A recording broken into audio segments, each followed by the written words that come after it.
केदारनाथ का दंगल, चेहरे पर टेंशन। आप मेरे पीछे देख रहे हैं, कुछ इस तरफ चेहरे हैं, कुछ उस तरफ चेहरे हैं। बीच में सीएम धामी है। जो इस तरफ चेहरे हैं वो बीजेपी के संभावित दावेदार हैं और इस तरफ जो चेहरे हैं वो कांग्रेस के संभावित दावेदार हैं। अब इनमें से किसी एक की लॉटरी खुलनी है। केदारनाथ के उपचुनाव के लिए तारीखों का ऐलान होने के बाद कांग्रेस और बीजेपी दोनों चुनावी मूड में हैं। बीजेपी को ज्यादा टेंशन है। एक तो सीट उसकी, दूसरा उपचुनाव, तीसरा मंगलोर और बद्रीनाथ में हार और चौथा सबसे बड़ा फैक्टर केदारनाथ में उपचुनाव। केदारनाथ का अपना एक सियासी महत्व भी है, धार्मिक महत्व भी है। आस्था के लिहाज से हिंदुत्व के एजेंडे के सबसे बड़े प्रतीक के तौर पर बीजेपी केदारनाथ, काशी, अयोध्या, इन्हीं के इर्द गिर्द सियासत घूमती है। इसलिए केदारनाथ बहुत महत्वपूर्ण हो जाता है। मंगलवार को केंद्रीय चुनाव आयोग ने केदारनाथ की विधानसभा उपचुनाव के लिए तारीख का ऐलान तो कर दिया, लेकिन उसमें खास बात यह है कि 22 अक्टूबर से नामांकन प्रक्रिया शुरू हो रही है और बीजेपी चाहती है कि वक्त रहते प्रत्याशी के नाम का ऐलान कर दिया जाए, जबकि कांग्रेस वेट एंड वॉच की स्थिति में है। तो दावेदारों की एक लंबी कतार है। अब सवाल यह कि किसे मिलेगा टिकट का प्रसाद। केदारनाथ के दंगल में टिकट पर मंथन तो हो रहा है, लेकिन दोनों तरफ दावेदारों की एक लंबी फौज है। लेकिन किसकी मौज है? वो चेहरा एक ही होगा, बीजेपी का, और एक चेहरा होगा कांग्रेस का। तो आज इसी मुद्दे पर करेंगे चर्चा कि मुद्दा बड़ा या चेहरा। पहले रिपोर्ट और फिर सीधा रुख करेंगे मेहमानों की तरफ।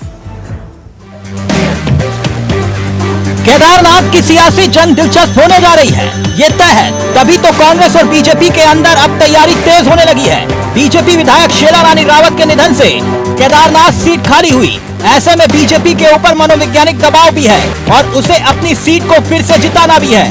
बद्रीनाथ और मंगलोर में हुई विधानसभा चुनाव में हार बीजेपी के लिए एक बड़ी सिरदर्द साबित हुई। ऐसे में इस बार केदारनाथ उपचुनाव में बीजेपी को हर हालत में चुनाव जीतना होगा। चुनावी तैयारियों के बीच बीजेपी और कांग्रेस के लिए सबसे बड़ी चुनौती जिताऊ उम्मीदवार की तलाश है। दावेदारों की बहुत लंबी लिस्ट है और ऐसे में एक चेहरे पर दांव लगाना है। राजनीतिक मंथन और चिंतन दोनों दल में जारी है। बीजेपी के पास दिवंगत विधायक शीला रानी रावत की बेटी ऐश्वर्या रावत है, जिनके पास मां की विरासत और उन्हीं के साथ सिंपैथी वोट भी। वहीं दूसरी तरफ पूर्व विधायक आशा नोटियाल, जिनके पास अपना वोट बैंक है और क्षेत्र में मजबूत चेहरा भी। तीसरे नंबर पर कुलदीप रावत, जो 2022 के विधानसभा चुनाव में बागी होकर चुनाव लड़े और दूसरे नंबर पर रहे, यानी सबसे मजबूत चेहरा। वहीं राज्य मंत्री चंडी प्रसाद भट्ट भी दावेदारों की लिस्ट में अपना नाम लिखवा चुके हैं। इसी तरह कांग्रेस खेमे का जिक्र करें तो पूर्व विधायक मनोज रावत, पूर्व कैबिनेट मंत्री हरक सिंह रावत, प्रदेश प्रवक्ता शीशपाल बिष्ट, पूर्व प्रदेश अध्यक्ष गणेश गोत्याल का नाम भी चर्चाओं में चल रहा है।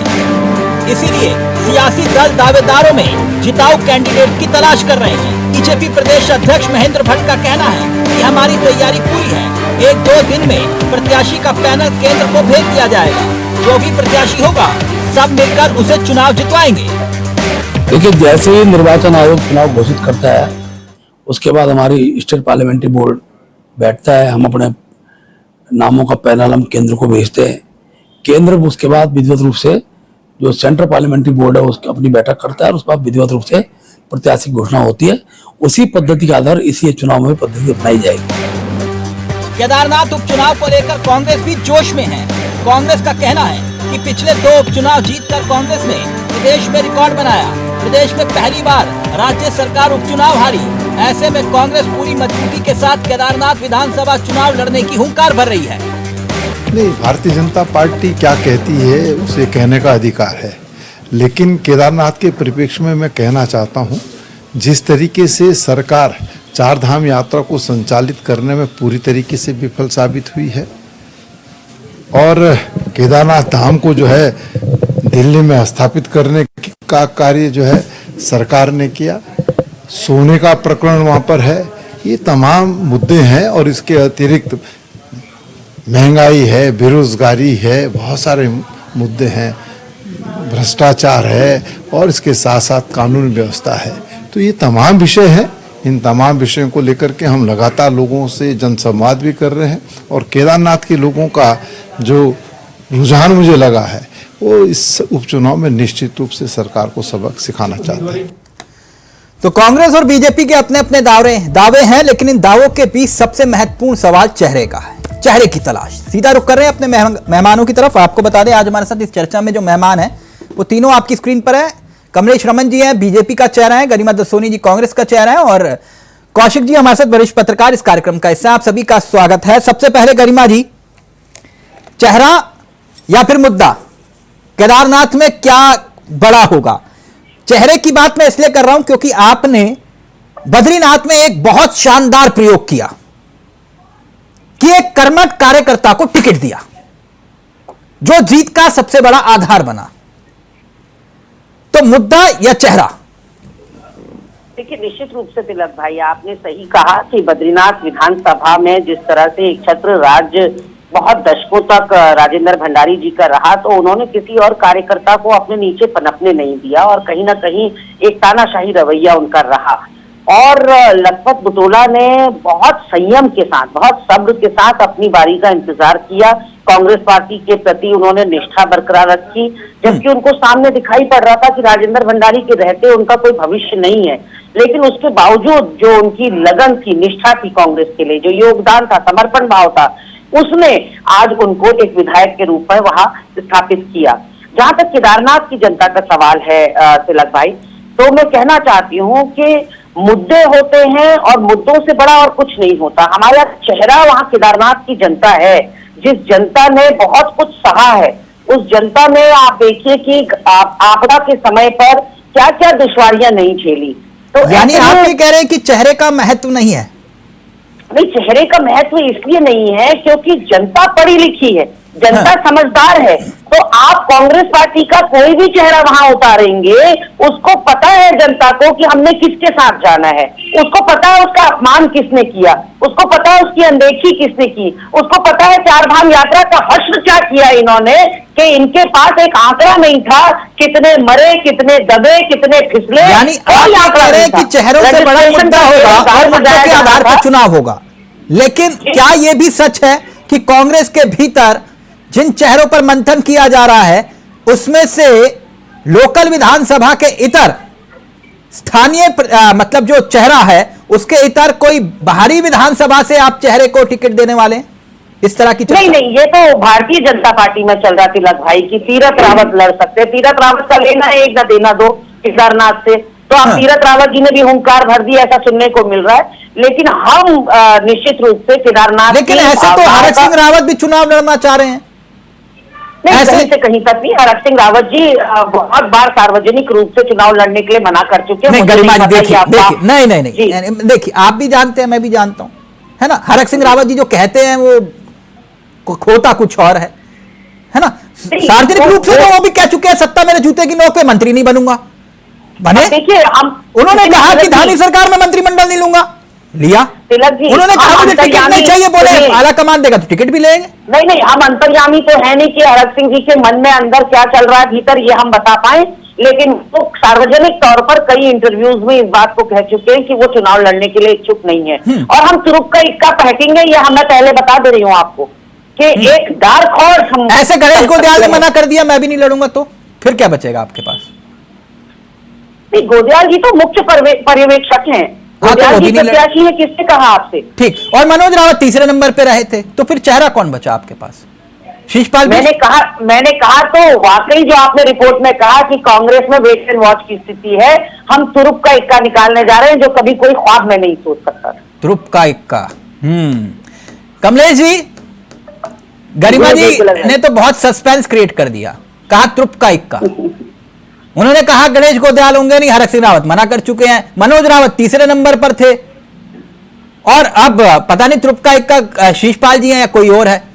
क्या लगता है आपको, आपके यहां क्या कुछ तैयारी है? तीरथ जी भी आ गए मैदान में, सुनने में आया वो, लेकिन गरिमा जी ने कहा कि चेहरे अलग, मुद्दे सबसे बड़े। अब देखिए कांग्रेस क्या कहती है तिलक जी, इससे मुझे सरोकार नहीं है, क्योंकि कांग्रेस के अपने मुद्दे होंगे, कांग्रेस की अपनी नीतियां होंगी काम करने की, वो आप भी जानते हैं और सभी जानते हैं, और कैसे करते हैं ये भी आप अच्छी तरीके से जानते हैं। लेकिन भारतीय जनता पार्टी में अभी जो वहां पर हमारे संगठन के हिसाब से काम चल रहा है, मुझे लगता है कि सर्वे के आधार पर जो बहुत बेहतर होगा, जो अच्छा होगा, जो वहां से सीट निकालता होगा, उसी को संगठन टिकट देने का काम करेगा। और क्योंकि हमारे पास लड़ने के लिए बद्रीनाथ में सर्वे करवाया था कि नहीं आपने? अब बिल्कुल देखिए सब जगह होता है, सारी पार्टियों में होता है तिलक जी, ये कोई नई बात नहीं है, सारी चीजें होती है। अच्छा, ये मंगलौर में कौन सा सर्वे करवाया था जो फरीदाबाद से प्रत्याशी बुलाया था आपने?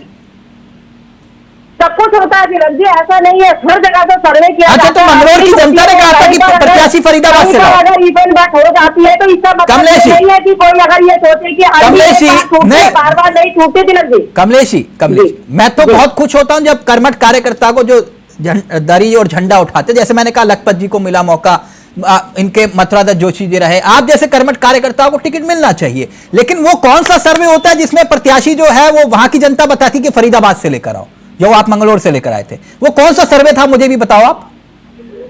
था वो सर्वे? तिलक जी ये संगठन के माध्यम से होता है, संगठन बहुत बेहतर अच्छे तरीके से जानता है कि कहां पर क्या चीज और उनको लानी है, किसको लाना, किसको चुनाव लड़वाना, ये संगठन के ऊपर होता है। अच्छा, उन्होंने अभी गरिमा जी ने कहा कि त्रुपकाइक का आपके पास कौन सा त्रुपकाइक का है, जरा मुझे भी बताइए। देखिए त्रुपकाइक का तो कांग्रेस जाने, कांग्रेस बता रही है, हमारे पास तो बकायदा संगठन के कार्यकर्ता हैं जो चुनाव लड़वाएंगे और चुनाव लड़ेगा भी और जीत कर भी आएगा, क्योंकि पहले भी भारतीय जनता पार्टी की झोली में वो सीट रही है और हमें पूरी उम्मीद है। सुनने में आया कुलदीप रावत कह रहे हैं कि आप पीछे नहीं हटूंगा, उनके आधार पर कुलदीप रावत कह रहे पीछे नहीं हटूंगा, मैं ही जितवा सकता हूँ, वोट करने का काम करेगी। कुलदीप रावत कह रहे मैं ही जितवा सकता हूँ, पीछे नहीं हटूंगा।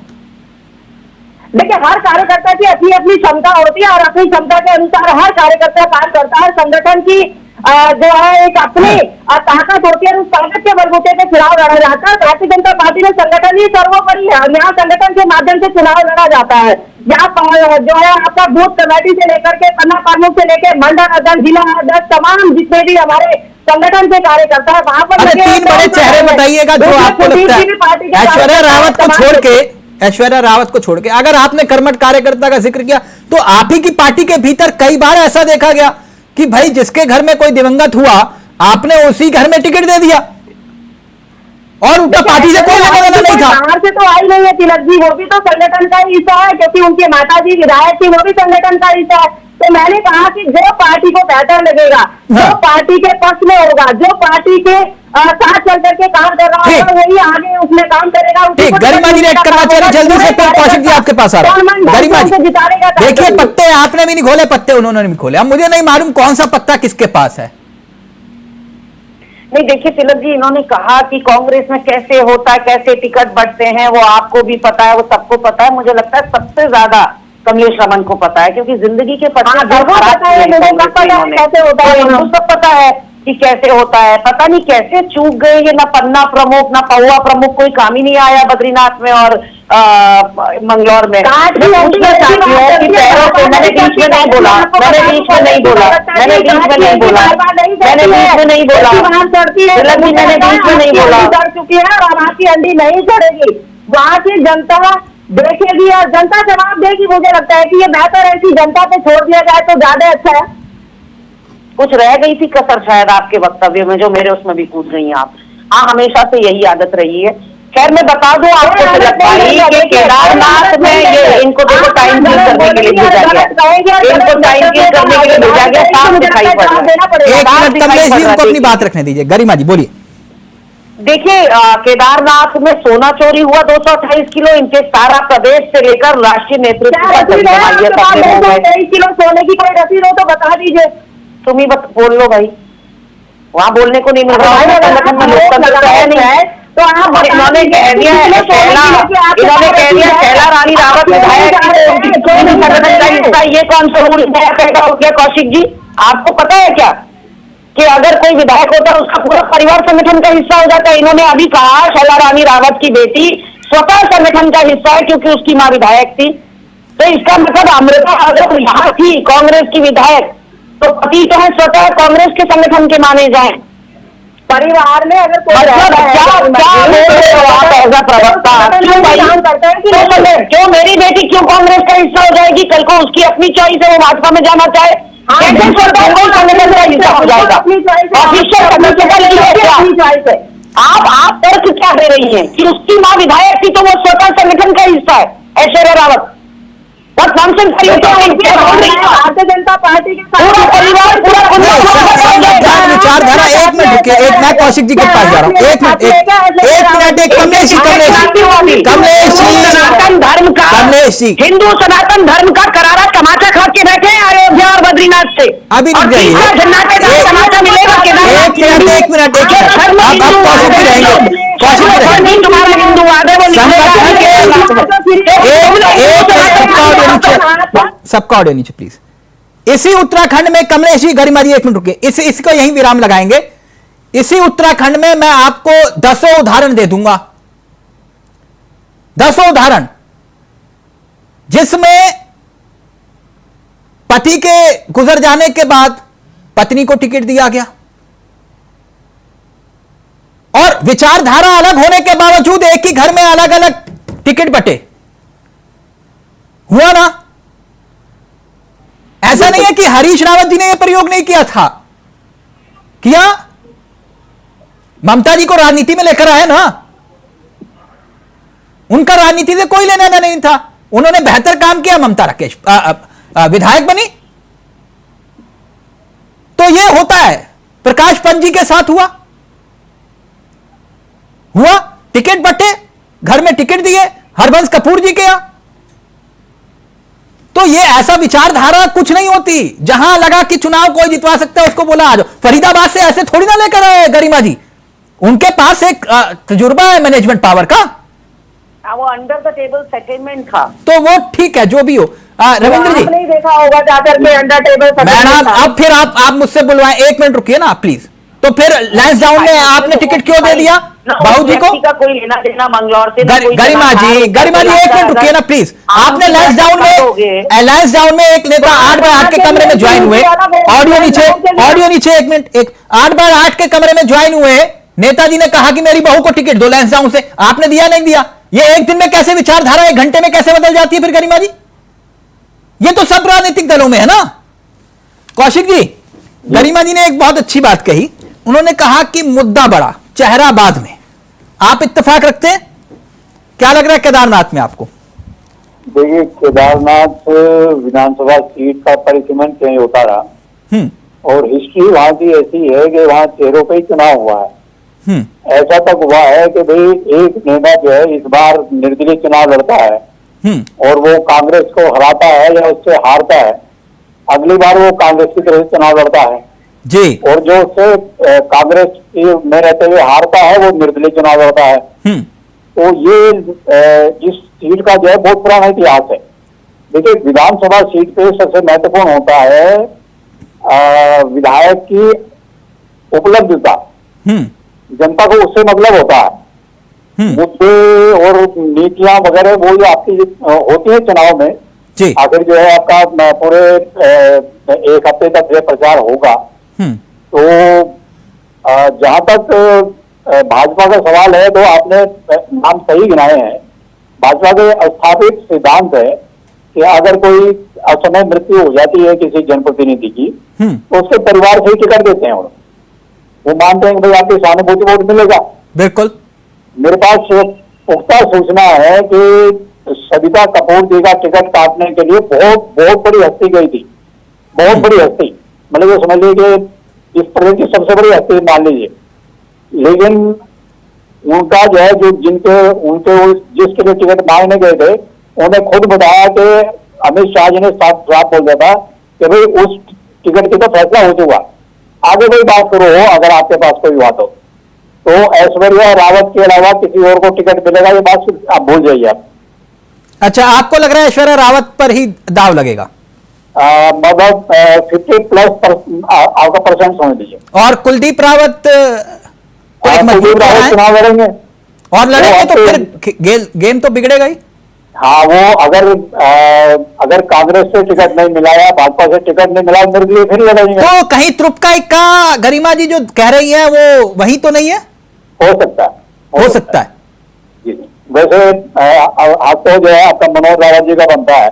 हाँ, नहीं, मनोज रावत जी तो वो तो अगर हरीश रावत जी का आशीर्वाद बरकरार रहा तभी मामला तो तीसरे नंबर पे रहा था उनका। हाँ, बस ये है कि वो नाम जुड़ा हुआ हरीश रावत जी से, लेकिन शिक्षित है। आपकी जो है जब विधायक रहे तो हमने देखा कि वो आपकी जो सदन में पढ़ लिख के आते थे। ये कौशिक जी कह रहे हैं जो बात, गरिमा जी कह रहे हैं इनका तुरपका इक्का वो कुलदीप रावत भी हो सकते हैं। मैंने तो जो कहना था वो मैंने कह दिया, अब जो समझदार होगा वो इशारा समझेगा। लेकिन मैं यहाँ पर एक चीज और कहना नहीं, मैं समझदार नहीं हूँ, मैं इशारा नहीं समझ पा रहा। मैं तिलक जी बहुत इंपॉर्टेंट बात मैं ये कहना चाहती हूँ कि चेहरा तब मायने रखता है। 2017 में यहाँ सुनामी आई भाजपा की, 57 सीट ले गई भाजपा 70 में से, लेकिन उसमें मनोज रावत जीते। केदारनाथ की जनता का मैं ये साइकी आपको बता रही। 2012 में आप देखिए शैला रानी रावत जीतती हैं, तो 17 में जब शैला रानी भाजपा से लड़ती हैं, भाजपा ने हमारे से टूट कर गए थे 9 से 10 लोग, सबको टिकट दिए ऑलमोस्ट, तो हारा कौन? शैला रानी रावत। तो केदारनाथ जो है भूलती नहीं, केदारनाथ विधानसभा की जनता जिसने पीठ पर छुरा भोंका उस शैला रानी को हरा दिया, और उस 57 की मोदी की सुनामी में मनोज रावत जीत कर आ गए। यानी आप ये कह रहे चेहरे का कोई चेहरा महत्व नहीं है। कौशिक जी, क्या वाकई चेहरा कोई महत्व नहीं रखता? क्योंकि एक बहुत बड़ी बात आपने कही, विधानसभा के भीतर या फिर राज्य के भीतर भी देखा गया, नारे तक लगे कि फलाने तेरी खैर नहीं, मोदी तुझसे बैर नहीं।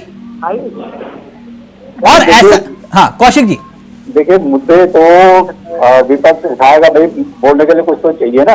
हाँ। और फिर वो सिर्फ विधानसभा के मुद्दे नहीं, वो पूरे प्रदेश के मुद्दे उठाएंगे, वहां पे देश के भी उठा सकते हैं, विदेश के भी उठा सकते हैं, तो मुद्दे तो उठेंगे। लेकिन जनता जो है वो चुनाव चेहरेगा करती है। नहीं, ये कुलदीप रावत वाला जो एंगल आपने बताया उसमें मुझे थोड़ा सा इंटरेस्ट आया, और जनता भी समझना चाहेगी। ये अभी गरिमा जी ने कहा इशारों को समझो, जो ना समझे वो ना समझ है। मुझे समझ में नहीं आया, थोड़ा अगर आप विस्तार से समझा पाए। देखिए, कुलदीप रावत के चुनाव की तैयारी है। हाँ। तो अब वो जब निर्दलीय रूप में इतनी ताकत दिखा चुके हैं, तो आपके राजनीतिक दलों को भी उनकी ताकत दिखती होगी जमीन पे।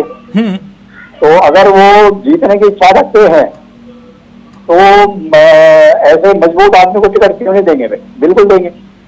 और अगर हम एक नहीं दे सकते, उनके हमारा एक प्रवक्ता बद्रीनाथ से जीता, हम अपने दूसरे प्रवक्ता को क्या शीशपाल जो है डार्क हॉर्स साबित नहीं हो सकते? क्या शशि सेमवाल, रीता पुष्पान हमारी बढ़िया कैंडिडेट टक्कर देने वाली नहीं साबित हो सकती? दोनों दमखम की महिलाएं हैं। मेरा कहने का मतलब है 4 पर्यवेक्षक बने हैं, एक मुख्य पर्यवेक्षक बने हैं, उनको अपना काम तो करने दीजिए। अभी तो 24 घंटा भी नहीं हुआ उनको नियुक्त हुए। तो माननीय गणेश गोदाल जी, मोहन कापड़ी जी, वीरेन जाति जी, लखपत बुटोला जी साथ में बैठेंगे, एक स्ट्रेटेजी बनेगी, एक पैनल तैयार होगा, हाईकमान को जाएगा, माननीय कुमारी शैलजा जी यहाँ आएंगी। निश्चित रूप से आप देखिए कि ये केदारनाथ चुनाव हमारे लिए कुमारी शैलजा आएंगी, ये उससे बड़ी खबर है। बिहार से हम जो है हैट्रिक लगाएंगे, ये उससे बड़ी खबर है कौशिक जी। कुमारी शैलजा जी आएंगे उत्तराखंड उनका आना बहुत जरूरी है, वरना आप लोग तो जूम से ही मीटिंग कर लेते हो। नहीं, आपने देखा तिलक जी, इसमें हंसने जैसी कोई बात नहीं है। ये मैं नहीं हंसता, आपका संगठन हंसता है मैडम। एक प्रभारी अगर उत्तराखंड में नहीं आता तो ये आप लोगों के लिए चिंता की बात है मैडम। ये हंसी मेरे ना उसके पीछे का नहीं, आप केवल इल्जाम लगाएंगे, आप सुनेंगे नहीं कि तथ्य क्या थे उसके पीछे। जब से वो प्रभारी बनी, वो खुद कैंडिडेट थी एमपी की, लोकसभा चुनाव में वो सांसद की कैंडिडेट थी, तो अपना चुनाव छोड़कर यहाँ आ जाती क्या? और उसके बाद वो लोकसभा चुनाव निपटा तो हरियाणा का विधानसभा चुनाव था, अपने गृह प्रदेश में चुनाव था, तो कहीं ना कहीं उनके पास रीजन हैं जहाँ से अनुपस्थित होने के। करीमा जी, ऐसा नहीं है कि वो कहीं अमेरिका आप मुझे और जनता को एक्सक्यूज दे सकते हैं, आप दिल से जानते हैं, है ना? मैं जानता हूं, आप यहां पर जनता के सामने जो भी बोलिए एक्सक्यूज दीजिए, वो बात अलग है। दलील अपनी जगह है, लेकिन हकीकत आप जानते हैं कि प्रभारी कितना जरूरी होता है, और जब प्रदेश अध्यक्ष की नियुक्ति पर अगर प्रभारी रोक लगा दे तो उससे भी बड़ा सवाल खड़ा होता है। मैंने कभी नहीं कहा कि प्रभारी जरूरी नहीं होता, प्रभारी जरूरी होता है, लेकिन अपनी भी मजबूरियां या समीकरण भी देखने होते हैं। किसको पता था लोकसभा चुनाव के तुरंत बाद हरियाणा के चुनाव हो जाएंगे? किसको पता था लोकसभा का एमपी का टिकट उनको मिल जाएगा? ठीक तो कहीं ना कहीं आप कर रही नहीं, आप ठीक है मैडम, मुझे कोई आपत्ति नहीं था। मैं नेता का नहीं, गरिमा जी, मैं अपने शब्द वापस लेता हूं। प्रभारी जी आए ना आए, वो जूम से मीटिंग करें, वो आपके संगठन का मामला। ठीक ठीक। कमलेश जी, चेहरे को लेकर जो एक अलग विषय है, लेकिन इसी चेहरे के आधार पर हमने ऐसा भी देखा इसी उत्तराखंड में कि एक व्यक्ति बिना प्रचार में गए हुए, क्योंकि अभी किसी का जिक्र किया तो मैं उन्हीं का ही नाम ले लेता हूं, चेहरा का असर क्या होता है इसी उत्तराखंड में बता रहा हूं। कमर में प्रॉब्लम थी, बोले प्रचार नहीं कर सकते, बिस्तर पर लेटे लेटे चुनाव लड़ा, चुनाव जीत गए निर्दलीय। कौन? राजेंद्र भंडारी। 2007 चुनाव लड़े, निर्दलीय लड़े। चेहरे का असर क्या होता है बता रहा हूं। और चुनाव लड़ने के बाद कांग्रेस से टिकट मांगे, कांग्रेस ने टिकट नहीं दिया, बीजेपी को समर्थन दिया, खंडूरी सरकार में मंत्री भी बने निर्दलीय। और एक निर्दलीय यशपाल बेनाम देखते रह गए, बोले मेरा पत्ता काट दिया। और यहीं पर ही निर्दलियों की कई फौज भी देखी गई जो सत्ता को ऐसे चक्री की तरह घुमाते थे। एक था पीडीएफ, तथाकथित पीडीएफ, अकेले में बंद कमरे में मुख्यमंत्री चटकिन लगा के उनसे बोलते थे, बोले क्या चाहिए, बोले ये इस पे साइन कर दो फाइल पे, हो गया। मंत्री विधायक सब, ये था चेहरों का प्रभाव। कमलेश जी समझ रहे हैं आप? कुलदीप रावत एक बहुत बड़ा विषय उठाया कौशिक जी ने, समझ लीजिए खतरे की घंटी है। बोलिए आप।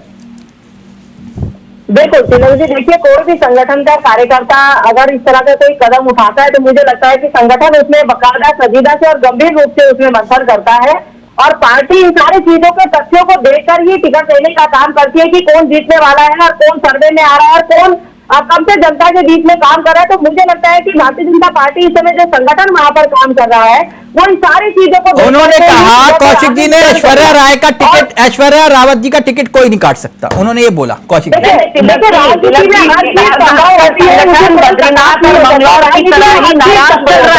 भारतीय जनता पार्टी का केदारनाथ का संगठन जो इकाई है वो उतनी नाराज चल रही जितना बद्रीनाथ और मंगलौर की चल रही थी, क्योंकि कमलेश रमन जैसी दल बदलू कई खेलों में भर भर के जो भाजपा ने लिया, अपने सर माथे बैठाया, तो इनका पूरा संगठन नाराज चल रहा है। बद्रीनाथ में ये हारे क्यों, मंगलौर में हारे क्यों? क्योंकि दल बदलुओं को अपने सर पर बैठा लिया था कि ये अपना नहीं देखती है, ये अपना नहीं देखते हैं। मैंने कितने दल बदल लिए जो मैं अपना देखूं? अपने घर को 4 जनरेशन से मेरे ब्लड में कांग्रेस है।